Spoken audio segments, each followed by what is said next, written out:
If you're looking for a pre-construction condo in the downtown core, this video is for you. This is going to discuss the pre-construction options available to you that will be closing 2028 and beyond. Good news is there's not that many options, so should be relatively easy to make a decision. The bad news is there's not that many options, so you have to pick and choose within the four options that are here. This does not talk about anywhere beyond Queen Street. So anything north of Queen Street will be a different video. So I'm going to start off with a temple, then I'm going to work my way down to the Trinity Bellwoods Park area for Bellwoods House.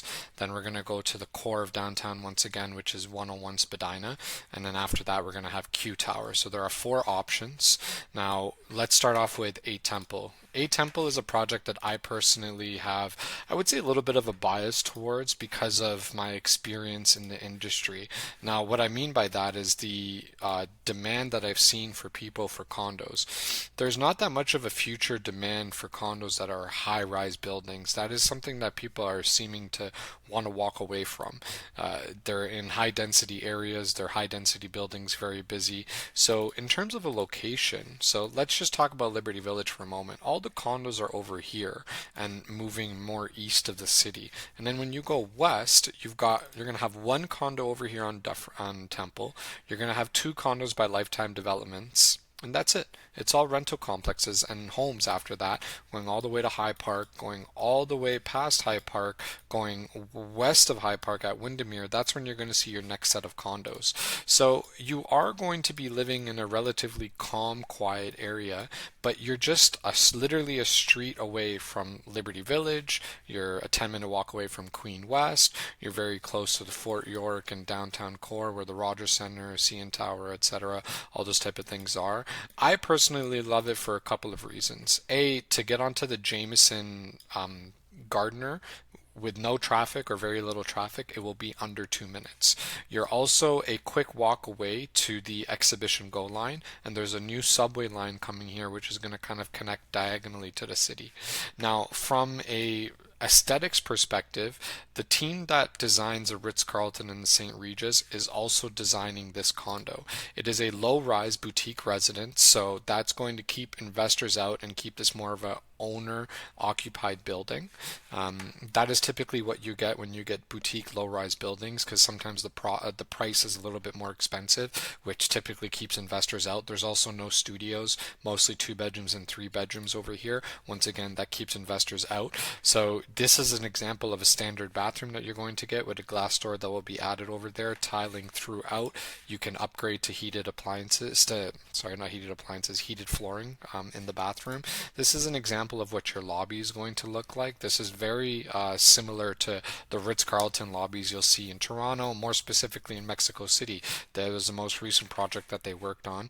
And you've also got amazing rooftop amenities, and for me, this is the main thing.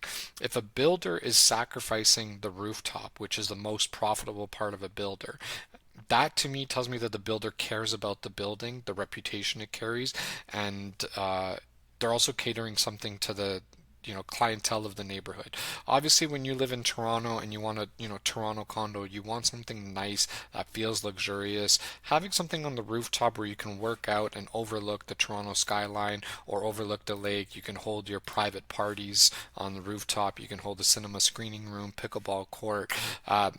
It just creates a nice environment for everyone in the building, creates a good vibe in the building.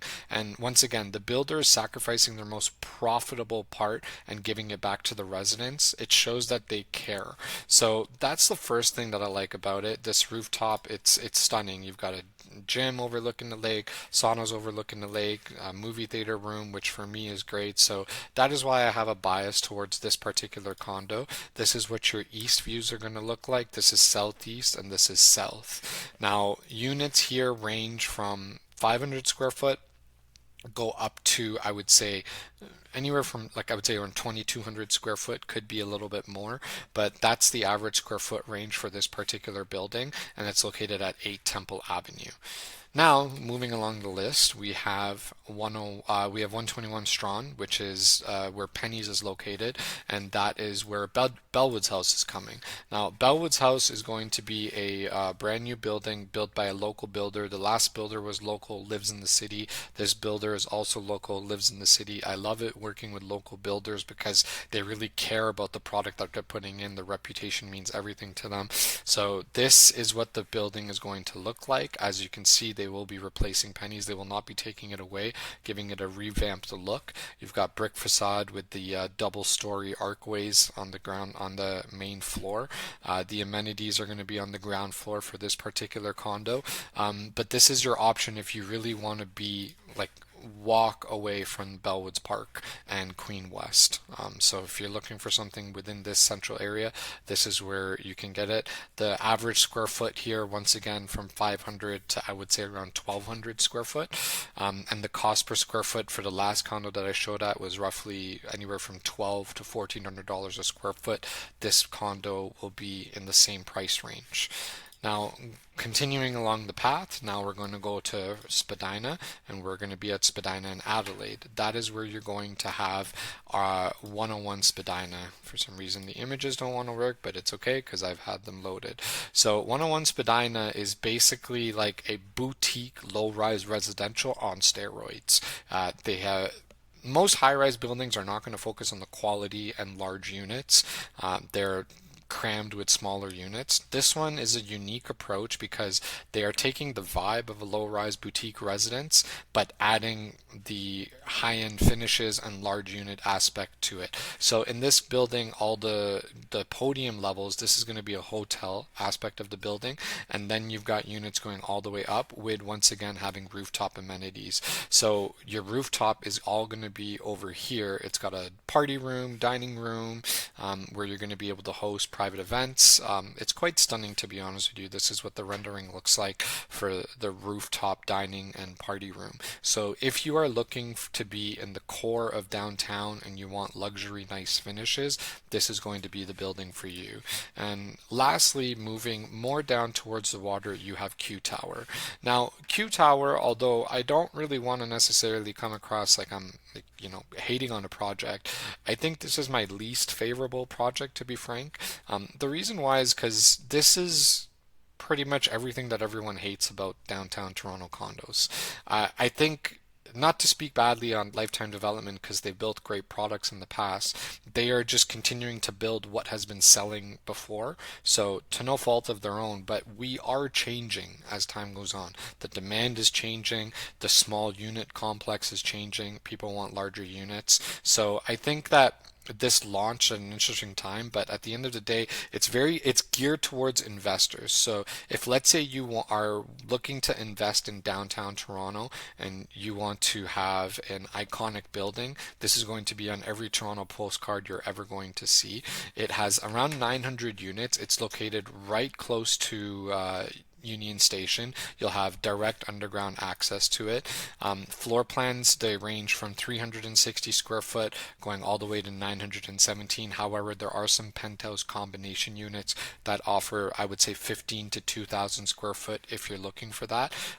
But I do feel like the only disadvantage to this is that if you're buying this to live in, you will be sharing the building with a lot of investors who are renting it out. But overall, I'm excited to see how this building does turn out because the amenities are quite nice. I mean, for example, you've got a poker room, which is quite cool because I'm a poker player, so organizing a poker night is going to be very easy. It looks quite nice. You've got outdoor social lounge. You've basically got all the similar amenities. They are definitely adding a huge social component to this building, and the average cost per square foot is roughly $1,500. But obviously, the main takeaway here is the proximity to Union, to the water. It's the closest waterfront. It's the last waterfront land to be built. So if you are looking for a pre-construction condo in Toronto, those are your 4 options. And if you want any more details on it, just let me know. And if you want something closing sooner, that will be done in a second video.